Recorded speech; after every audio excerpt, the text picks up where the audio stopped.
melalui video ini saya akan memaparkan atau menyampaikan materi tentang cara penggunaan metode grafik dalam sebuah contoh soal dan cara pengaplikasiannya atau cara penggunaannya. Nah, sebelum kita masuk ke soalnya, kita harus tahu apa sih itu metode grafik, yaitu metode yang dapat digunakan dalam menentukan solusi permasalahan dalam linear programming. Nah, metode ini digunakan ketika ada dua variabel yang harus kita putuskan. Tetapi jika sudah lebih dari dua variabel, maka kita harus menggunakan metode simplex. Nah, itu perbedaan umum antara metode grafik dan metode simplex. Nah, tanpa berlama-lama lagi, kita masuk ke contoh soalnya metode grafik. Di sini saya mengambil soal itu maksimasi. Seorang pedagang akan menjual dua jenis martabak, yaitu martabak original dan martabak spesial. Jadi keduanya sama-sama membutuhkan bahan baku telur, yaitu telur ayam dan telur bebek. Untuk martabak spesial sendiri membutuhkan 1 butir telur ayam dan 2 butir telur bebek. Sedangkan untuk membuat martabak telur original, pedagang membutuhkan 2 butir telur ayam dan 1 butir telur bebek. Telur ini tersedia 1 kali produksi, 10 telur ayam dan 8 telur bebek. Penjual tersebut mengharapkan keuntungan di setiap martabaknya itu sebanyak 15.000 untuk martabak telur spesial dan sebanyak 10.000 untuk martabak telur original. Nah, pertanyaannya itu, buatlah sebuah grafik dari permasalahan ini dan menentukan di mana titik optimalnya sehingga pedagang tersebut mendapat keuntungan yang maksimal. Martabak spesial dan original, telur ayam 1 untuk yang martabak spesial, dan telur ayam di original itu ada 2 dengan jumlah produksi 10, dan telur bebek spesialnya itu 2 dan originalnya itu 1 dengan jumlah produksinya 8 dengan keuntungannya itu 15.000 dan original sebanyak 10.000. Nah, selanjutnya kita ke langkah-langkah untuk menyelesaikan permasalahan dari permasalahan pedagang tersebut sehingga dia bisa mendapatkan keuntungan. Yang pertama itu kita harus mengidentifikasi tujuan dan kendala. Nah, langkah awal yang harus dilakukan yaitu memformulasikan data ke dalam metode matematika, yaitu 15.000 dijadikan X dan 10.000 dijadikan Y. Nah, di sini ada fungsi tujuan 15.000 X ditambah 10.000 Y. Jadi, dalam proses penjualan tidak melebihi jumlah yang tersedia setiap produk yang sudah ditentukan bagi kedua fungsi, yaitu fungsi kendala. Nah, di sini telur ayam 1X ditambah 2Y kurang dari sama dengan 10, dan telur bebek 2X ditambah 1Y kurang dari 8. Nah, langkah kedua, kita harus memformulasikan dalam model matematis. Selanjutnya, untuk membuat martabak spesial dan original harus positif, yang artinya ketika martabak spesial dan original harus lebih dari 0.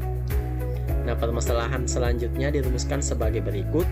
Memaksimumkan fungsi tujuan yaitu Z 15.000 X ditambah 10.000 Y dengan dibatasi oleh fungsi kendala, yaitu 1X ditambah 2Y kurang dari sama dengan 10, 2X ditambah 1Y kurang dari 8. Dimana di sini X itu harus lebih besar dari 0 dan Y harus lebih besar dari 0.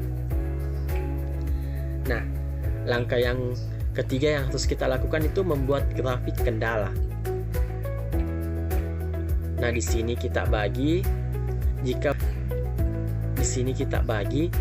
jika fungsi batasan-batasan tersebut dalam sebuah grafik, telur ayam dan telur bebek dengan umpamakan masing-masing salah satu produk sama dengan 0. Jadi ada produk yang tidak ada. Nah, di sini untuk fungsi kedal yang pertama yaitu 1x ditambah 2y kurang dari sama dengan 10. Jadi jika x sama dengan 0 atau tidak tersedia, maka 1 dikali 0 ditambah 2y sama dengan 10. Jadi hasilnya itu 2y sama dengan 10, y sama dengan 10 per 2 jadi 5, jadi 0,5. Selanjutnya jika y sama dengan 0 tidak tersedia, di sini tidak tersedia telur ayam untuk martabak original, maka 1x ditambah 2 kali 0 sama dengan 10, 1x sama dengan 10, x sama dengan 10. Jadi sumbunya itu 10,0. Nah, di sini kita dapat melihat gambar grafiknya untuk y itu di titik 0,5 dan untuk x di titik 10,0. Selanjutnya kita pindah ke fungsi kendala berikutnya. 2x ditambah 1y kurang dari sama dengan 8. Jika x sama dengan 0, jadi tidak tersedia telur bebek, maka 2x ditambah 0 ditambah y sama dengan 8. 1y sama dengan 8, jadi y sama dengan 8 per 1 jadi 0,8. Nah, selanjutnya 2x ditambah 1y kurang dari 8. Jadi di sini y-nya tidak ada atau sama dengan 0, maka 2x ditambah 1 dikali 0 sama dengan 8, 2x sama dengan 8, x sama dengan 4. Jadi x sama dengan 4,0. Inilah juga gambar grafiknya dari penjelasan tadi. Y sama dengan disumbu 0,8 dan x sama dengan 4,0. Jadi tadi kita sudah menentukan titiknya itu ada A, untuk yang grafik pertama itu ada B di 0,5 dan C di 10,0 dan D E. Nah, selanjutnya menentukan daerah layak dan titik koordinatnya. Jadi dengan menyatukan antara gambar 1 dan 2 untuk menentukan daerah arsiran sebagai titik alternatif yang layak. Nah, di sini membutuhkan antara martabak spesial dan original dengan tujuan mendapatkan hasil yang optimum dengan keuntungan yang maksimum. Nah, inilah contoh gambar gabungannya dari gambar 1 dan gambar 2. Di sini kita harus mencari titik itu. Nah, untuk mencari grafik maksimasi kita harus mengarsir daerah bawah sebagai pemecahan masalah atau visible solution.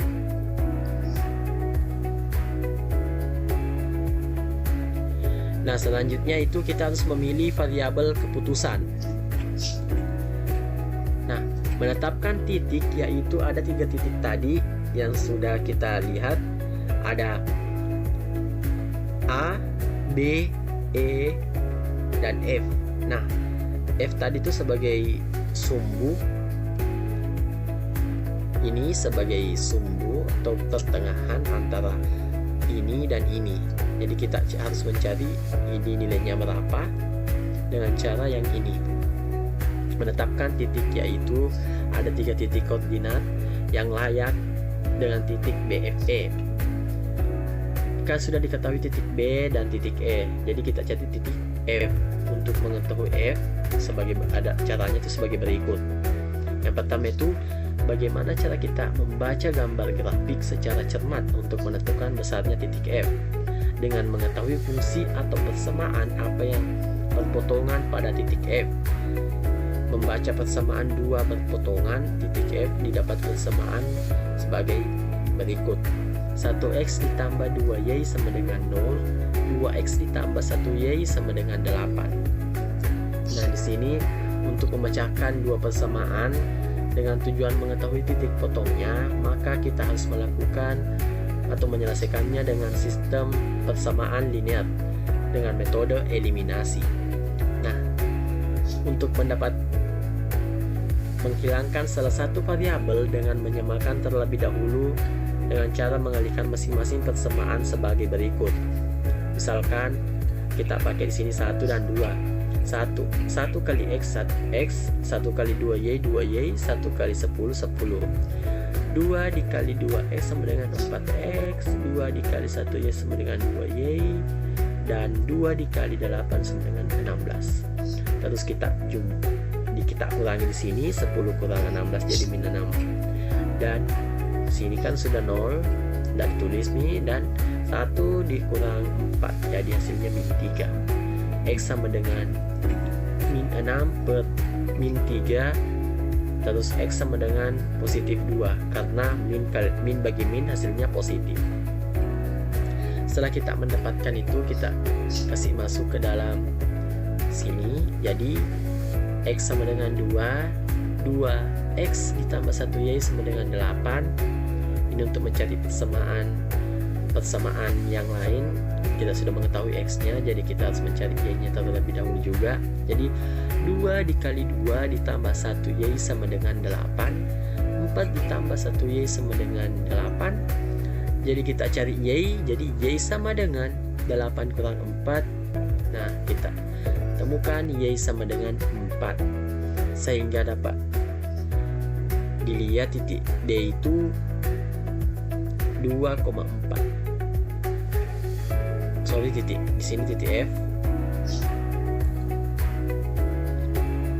Nah, menentukan nilai optim. Untuk menentukan nilai tertinggi atau menghasilkan laba terbesar dari titik BFE, yaitu sudut dari bidang arsiran, dengan cara mensubstitusikan masing-masing nilai I titik BFE ke dalam fungsi tujuan yang tadi setnya itu 15.000 X ditambah 10.000 Y.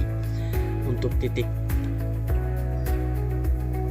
di sini titik B 0,5, sehingga set sama dengan 15.000 dikali 0 tambah 10.000 kali 5 yang hasilnya 50.000. Dan titik F fungsi tujuannya itu 15.000 ditambah 15.000 dikali 2 ditambah 10.000 dikali 4, jadi hasilnya 70.000. Nah, selanjutnya kita pindah ke titik E dengan fungsi tujuan 15.000 kali 4 ditambah 10.000 dikali 0 dengan hasil 60.000. Jadi kita lihat di sini dari ketiganya yang mana paling tertinggi. Jadi kita dapat titik F dengan nilai atau angka 70.000. Jadi kesimpulannya di sini, pedagang memutuskan untuk kombinasi masing-masing jumlah martabak spesial dan original. Yang terjual adalah untuk martabak spesial sebanyak 2 dan martabak original sebanyak 4 dengan mendapatkan laba penjualan sebesar 70.000 dengan titik koordinat yaitu titik E. Di sini titik koordinatnya. Nah, itulah tadi pemaparan materi tentang metode grafik menggunakan 2 variabel. Apabila ada kesalahan materi dari saya hanyalah manusia yang tidak luput dari kesalahan, dan semoga dari penjelasan saya dapat dipahami. Mungkin itu saja yang sempat saya berikan pada penjelasan tentang materi ini. Itulah tadi pemaparan materi dari saya mengenai metode grafik masing-masing. Semoga bermanfaat bagi teman-teman sekalian. Jangan lupa di like, comment, and subscribe. Semoga bermanfaat. Dadah. Assalamualaikum warahmatullahi wabarakatuh.